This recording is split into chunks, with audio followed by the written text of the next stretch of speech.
श्री शिवाय नमस्तुभ्यम। हर हर महादेव। श्रवण मास वह देव काल जब शिव स्वयं अपने भक्तों के कष्ट हरते हैं।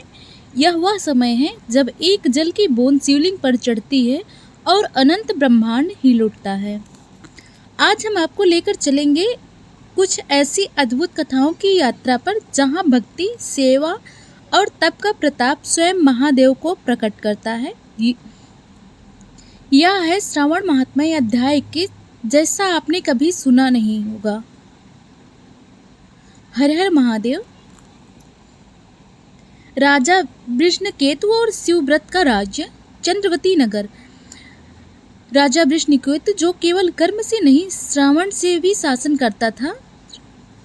राजा वृषणकेतु शिव का परम भक्त था। उसने जीवन भर 108 शिव मंदिर का निर्माण कराया, लेकिन उसका उद्देश्य एक दिन और बड़ा मन बन गया। मैं राज्य की सारी प्रजा को शिवव्रती बनाऊंगा। उसने आदेश दिया। प्रत्येक सोमवार को पूरे राज्य में व्रत और अभिषेक अनिवार्य कर दिया। अनाथ, वृद्ध और रोगियों को शिवलिंग पर पहला जल चढ़ाने का अधिकार दे दिया। राजा ने स्वयं को राजा नहीं सेवक कहा। मैं वृषणकेतु नहीं, शिवदास हूँ। श्रवण पूर्णिमा को उसने अघोरी साधु के रुद्राभिषेक के जल पात्र सौंपे, पर अघोरी कोई और नहीं, स्वयं शिव थे। शिव प्रकट होकर बोले, राजन, तूने मेरे प्रजा को मेरी भक्ति दी, अब मैं तुझे अपना लोक देता हूँ। मृत्यु लोक छोड़ कैलाश पर निवास कर। और वह शिवदास आज भी एक तीर्थ विष्णुनाथ क्षेत्र में पूजनीय है। स्त्री योगिनी, योग माया और मौन की शक्ति।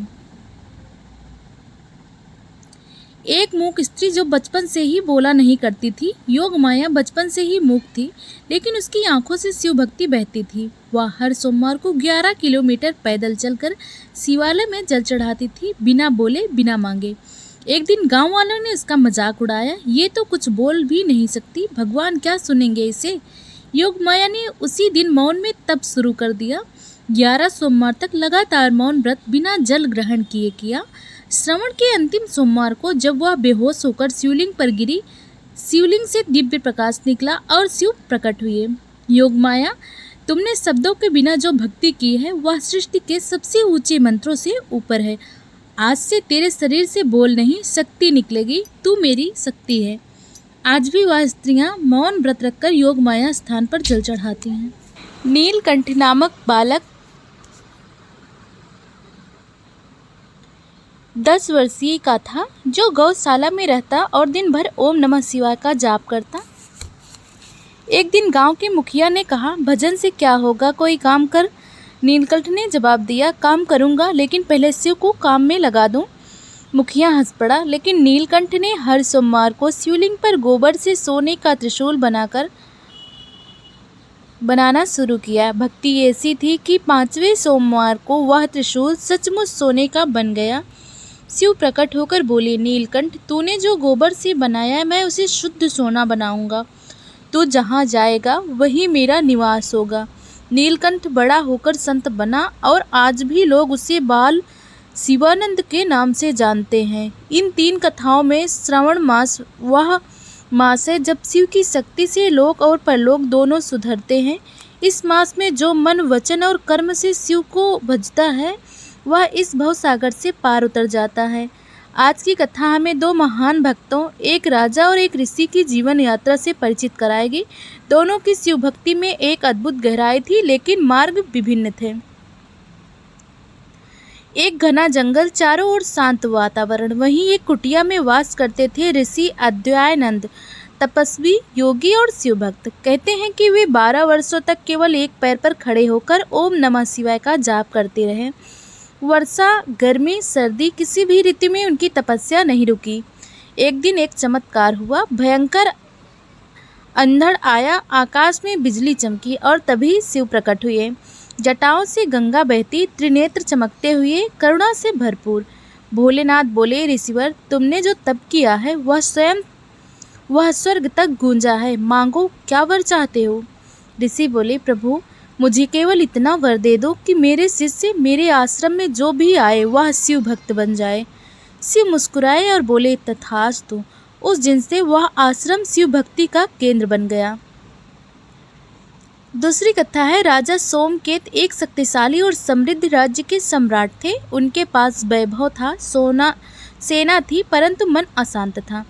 एक बार श्रावण मास में उन्होंने एक वृद्ध साधु को देखा जो गंगा जल से शिवलिंग का अभिषेक कर रहा था, शिव नाम जप रहा था। राजा ने पूछा, महाराज आपको इससे क्या मिलता है?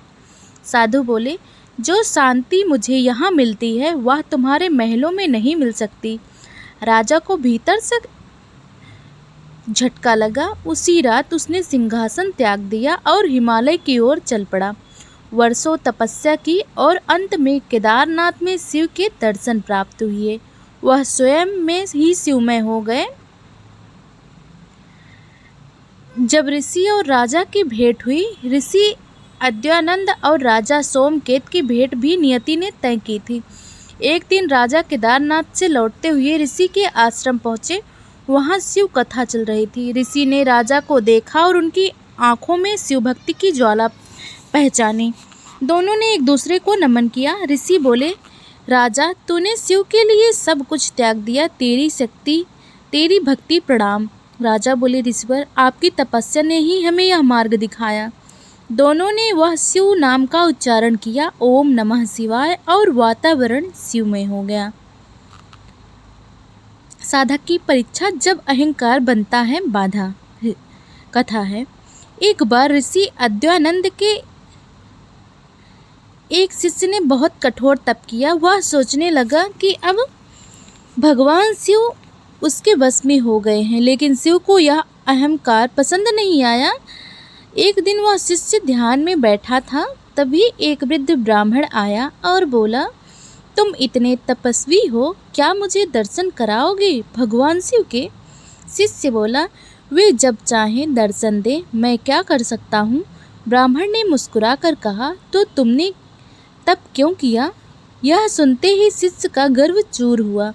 वह ऋषि के पास गया, क्षमा मांगी और कहा, मैंने तप किया परंतु विनम्रता खो दी। ऋषि बोले, भक्ति में तप जरूरी है, परंतु विनम्रता उस तप की आत्मा है।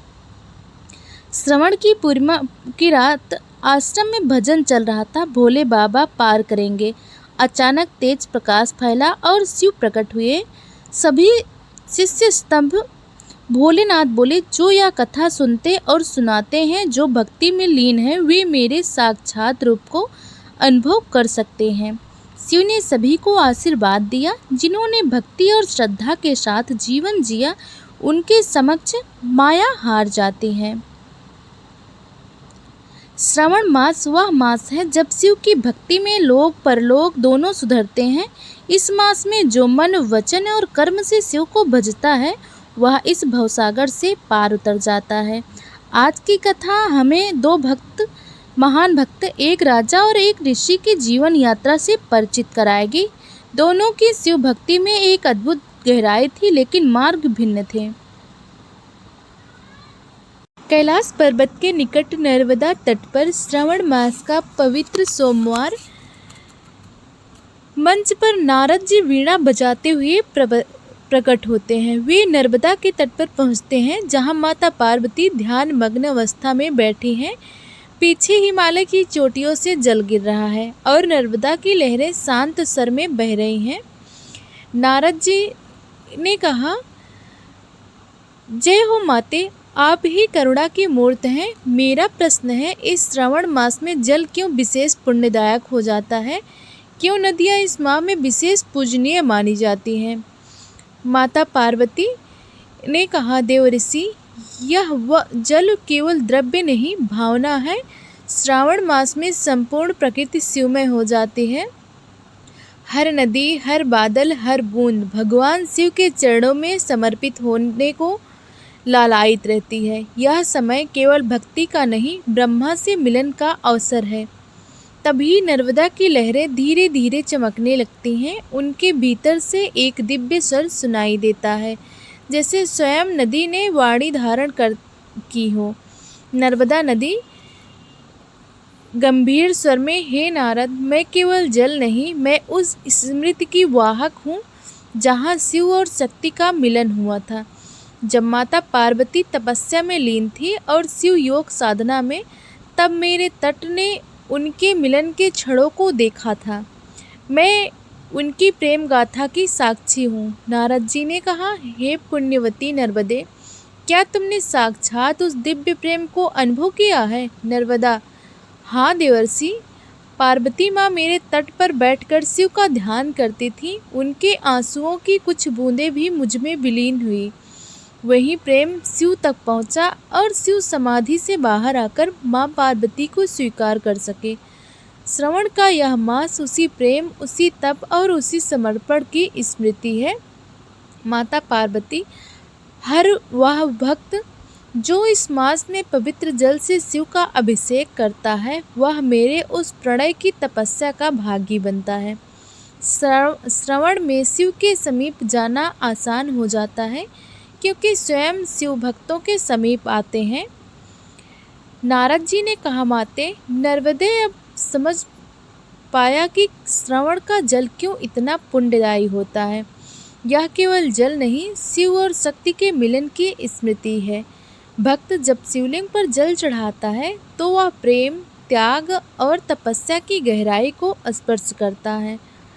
नर्मदा मधुर स्वर में कहा, और जब वह जल मेरे तटों से होकर निकलता है तो उसमें मेरी साधना, मेरी स्मृति और शिव की चेतना भी होती है। माता पार्वती कहती हैं, श्रवण की एक बूंद हर बात भक्त को शिव से जोड़ने वाली सेतु है, और जो मन से प्रेम से शिव को जल अर्पित करता है, वह जन्मों की बाधाओं से मुक्त होता है। नारद बीड़ा उठाकर भाव विभोर स्वर में, तो आज मैं भी नर्मदा का पावन जल लेकर शिव को अर्पित करूँगा, क्योंकि अब मैं जान गया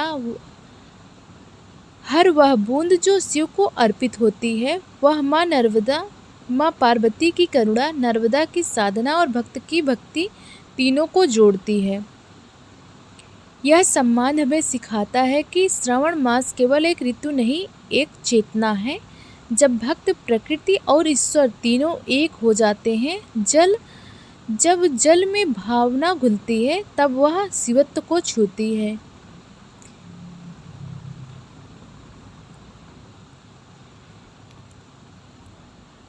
यह कथा आपको कैसी लगी? अगर आपको यह कथा प्रेरणादायक लगी हो तो लाइक करें, कमेंट करें और सब्सक्राइब करना ना भूलें हमारे चैनल को, जहां हम आपके लिए लाते हैं ऐसी ही पौराणिक कथाएं जो न केवल ज्ञान देती हैं बल्कि आत्मा को भी जागृत करती हैं। बेल आइकन दबाएं ताकि अगली कथा आपसे ना छूटे। हर हर महादेव। ओम नमः शिवाय। जय भोलेनाथ।